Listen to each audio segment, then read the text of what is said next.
2 for 1. Vast continuing again, nice and straight on a beautiful pitch. Just have a look at that wicket out there. It really is absolutely superb.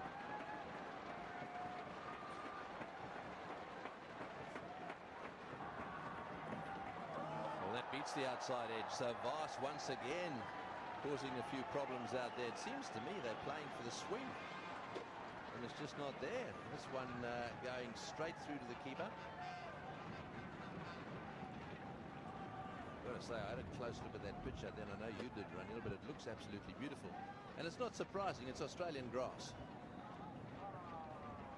Apparently the grass was brought over to one of the golf courses out there, and they use the grass from the golf course, Cooch. And it looks absolutely superb, it really is. Kohli off the mark. The outfield is also good, and just looking at the pitch, if you have a close look at the area where the bowler comes down, is this just a tinge of green in that area, and then it becomes a little bit whiter, which gives you some idea of how much grass they've taken off the top. Sometimes I think they overdo that a little bit in Sri Lanka. It does make a little bit of difference to the pace and bounce. Yes, you did mention it was planted in one of the golf courses, yes, in Kandy, in Diggana, and then the runners were brought, and the same grass is on the pitch as well as the outfield. Very luscious outfield. The one thing was that there were some areas which didn't have that much of grass,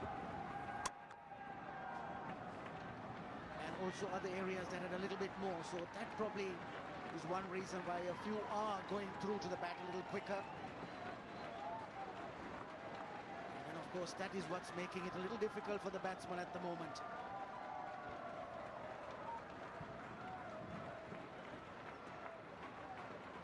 As you can see just behind the stumps there, it's a little bit greener than it is in front of the popping crease.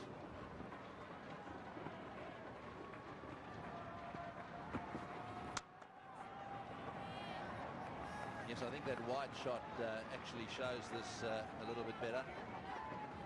The area just behind the stumps, that area there is a lot greener than this area here, and that's the pitch area.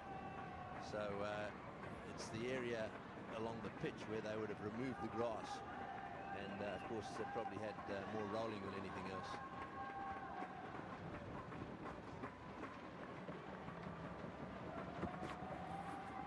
Oh, and that's it kept down a bit as well. It just seemed to me it might have been a slightly slower delivery. He was lucky there. Shaminder Vast causing problems. 3 for 1.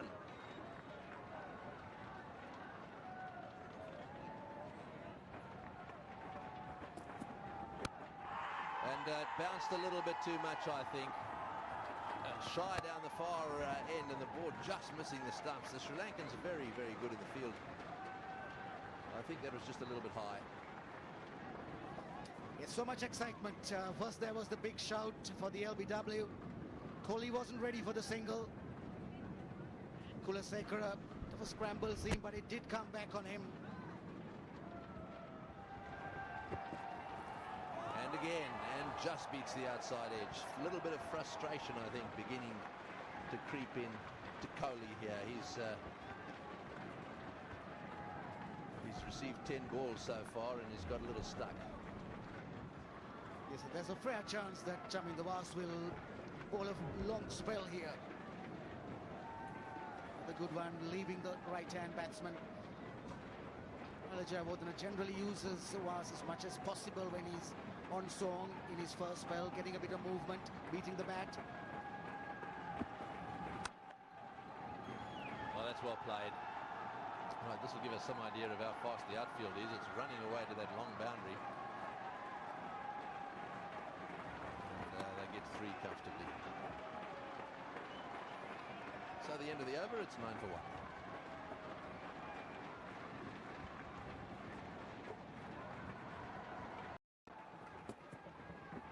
Oh, well bowled. That nipped back. That nipped back.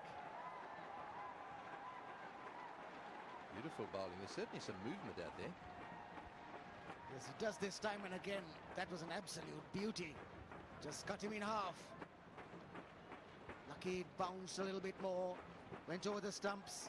Missed the pads, missed the stumps.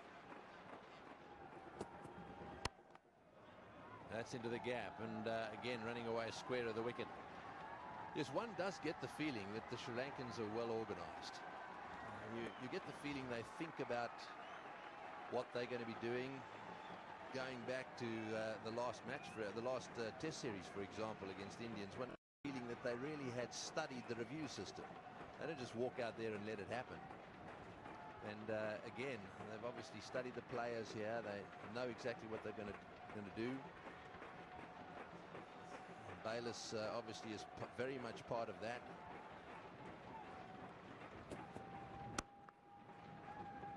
It's well fielded. And to the end of another relatively tidy over, 11 for 1.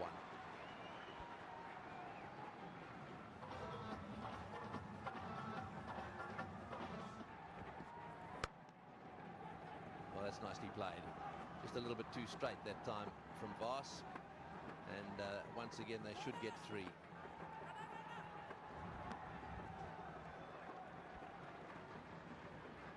It's also evident that whenever the bowler strays, the half volleys, the short ones, they are easy to put away. So indications that the ball is coming well when it's short or overpitched.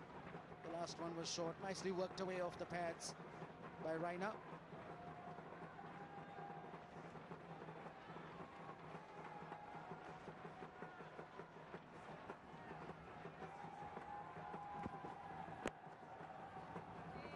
Just a little bit too straight again, and once again played away into that mid-wicket area. Is this going to go to the boundary for 4? It does. That's the first boundary of the innings, and not before time either. Yes, something for the Indian fans to cheer about. The first boundary coming in the 7th over. And again, just straying down the leg side, very nicely flicked away. Both batsmen have been playing well off the pads.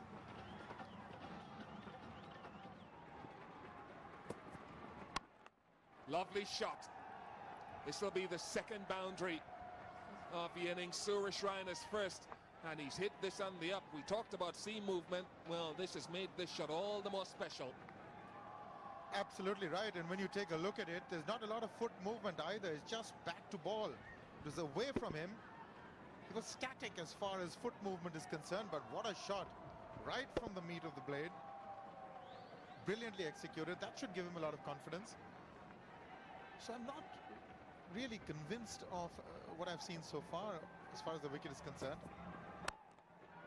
There has been movement off it. One or two have given the impression that they have come off slower than the batsman expected. And yet you see shots like the one played here by Suresh Raina. Magnificent. There's a lot of balls that pass the outside edge. So it's a bit of a torrid time they've had. In fact, some of them not knowing which way the ball is going after pitching on the seam. Then you have some whopping boundaries as well.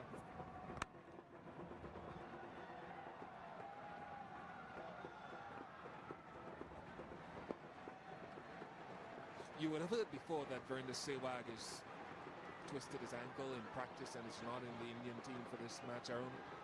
It's a huge miss, isn't it, when you've got someone who can score as quickly as Sehwag, take advantage of the power plays. When he gets off to a good start by extension, India's run rate is good. And then you've got Murli and Mendes coming in the middle. It's so important to get and make a good fist of that new ball as a batting team, so you have a good foundation. Not to mention Sehwag played Mendes very well. How close is that? How close is it? The finger goes up, the dreaded finger goes up. Kulasekara has a wicket. Wicket for Kulasekara. Vas got the first one. 2 down, India. Well, he has been getting the ball to move in off the seam. Right-handed Kohli, again rooted to his place. Hardly a step forward. In fact, at the crease, caught there, and he was dead. Absolutely dead on that one. Ball coming in fact, taking the back foot in line with the off stump. That is another big blow. India have lost their second of the day. 12 for Kohli, 23 for 2.